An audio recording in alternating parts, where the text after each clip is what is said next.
Friends, welcome back to my YouTube channel. I am Gaurash Bhardwaj, and today we are going to discuss about the second one-day international between India and West Indies played here at the Narendra Modi Stadium in Ahmedabad.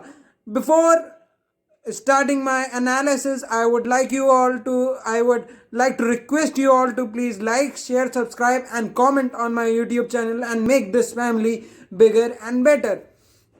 Now moving on, it was a good performance from both the sides, especially from their bowling. The bowling from both the sides was exceptional, defending low scores from India defending such a low score, and West Indies also restricting India to that dangerous batting lineup of India to a low score. Now moving on, let's start from the start. It was a big blow for the West Indies when we didn't see their regular skipper Kieron Pollard striding out at the toss. So it was Nicholas Pooran who was standing captain for this one-day international because Kieron Pollard was not playing due to a niggle, and in place of him, Odin Smith comes into the playing 11. Now, for India, there was one change, that is KL Rahul, who was available from this match straight into the 11 in expense of Ishan Kishan, who was a standby player for this ODI series. Now, from the start, West Indies won the toss and elected to field first or to bowl first. And what a bowling they did! They looked off color in the first one-day international, but they were on the line asking questions from the Indian batter right from the start. They were using the pitch to their advantage. They were getting a little bit of seam movement from the pitch, so they pitched it on that hard, good 6 to 8 meter length, and they were moving the ball sideways, or they were digging it short and making it difficult for the Indian batters. As it was an immaculate bowling performance, the Indians were quickly slated down to 43 for 3 and 43 for 3, and they were in a desperate need of a partnership, and the partnership came from KL Rahul and Surya Kumar Yadav. Surya Kumar Yadav played this time a responsible innings, taking his time from the start, playing some authentic shots, not those quick fire 30 or 40. He got to the 50 in this one day international. And on the other hand, KL Rahul was just in a striking form.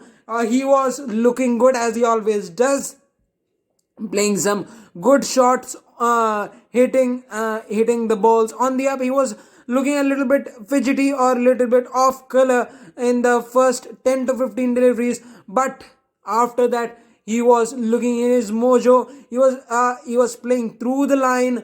It looked like nothing was going to stop him, and Surya Kumar Yadav and India were in a driver seat position. Now there was a bit of miscommunication in the middle that led to the run out of KL Rahul in the middle, and it was again the good time to get a wicket for the West Indies. Everything clicked for the West Indies in their bowling innings, and as he was run out on 49, so at the Washington Sundar joined Surya Kumar Yadav, and there was a little bit of 30-40 run partnership between those two before Surya Kumar Yadav also got out, playing another cheeky shot of the bowling of Fabian Allen. Fabian Allen was bowling it on the stumps, so he gave himself a bit of room,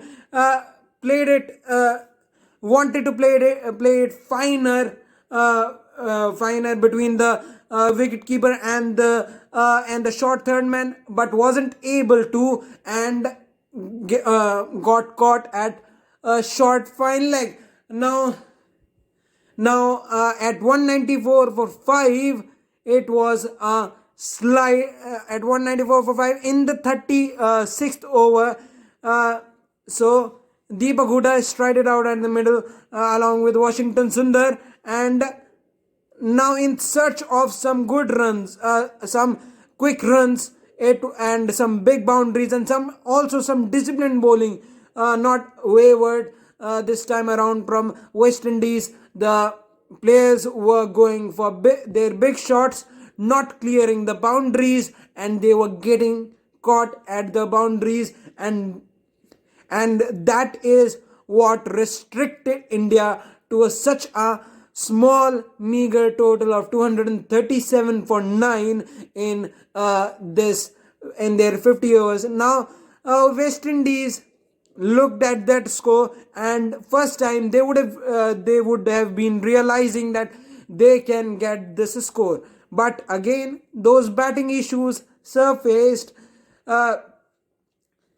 There was some good start from West Indies, dispatching Mohammad Siraj and Shardul Thakur towards cover boundaries and into the stands from the openers Shehop and Brandon King. But as soon as the first change bowler Prasidh Krishna came into the 7th over, he on his third ball of his first spell got the important wicket of Brendan King, and from there on he again in his next over got an important wicket of Darren Bravo, and that was enough to inspire India that they can get those wicket of the West Indies in in some quick manner, and can all out them at a much smaller total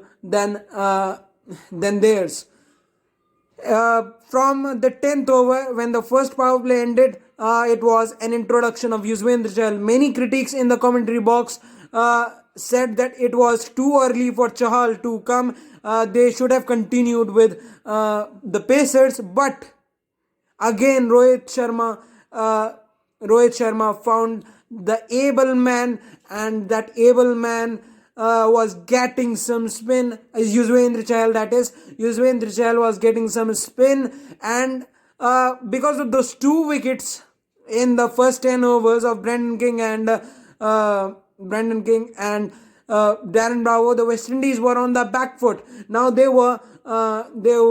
when the West Indies were in a back foot, it has been shown in the recent past also that they look for some release shot. Shehop looked for some release shot, but got caught at long on by Suryakumar Yadav. They were 3 down. They were in a desperate need of a partnership. At the other end came Shamar Brooks, who was taking his time. He was 5 of 27 deliveries, and that pressure of dot balls got onto some of the West Indies bowler as they were hold out, and also not to forget there was some impressive bowling in the middle, some planned bowling. Shardul Thakur was in the second spell resorted to the short balls to Jason Holder, and he got out playing big shot, 1 shot too many, and Prasidh Krishna was also very much impressive. 4 for 12 in his 9 overs with 3 maidens. That is some bowling in the one-day match. Remember, it is not a test match, it is a one-day match, and he was bowling some serious line and lengths. Again, I am talking about that 6 to 8 meter line. He was consistently hitting that, not too full, not too short, and pitching on that 4th to 5th stump line, that classic test match line, and he was getting the wickets, getting his reward, and deservedly he was named the man of the match. There was some of the late scar from Odin Smith, who was clearing the boundary with ease from the word go. But again, that impressive 45th over from Washington Sundar, where he caught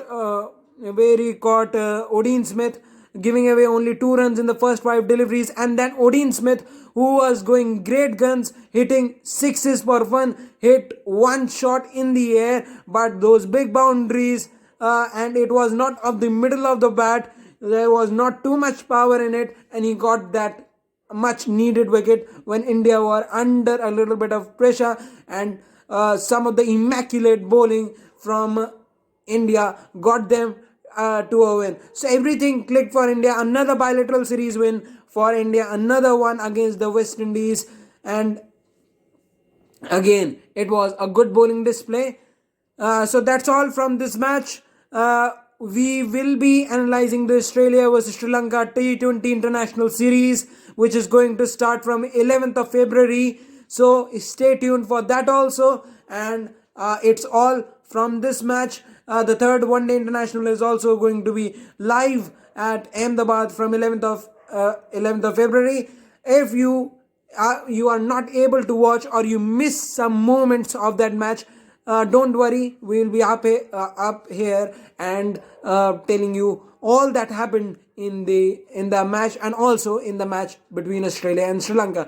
Till then, stay safe, stay at home, and thank you.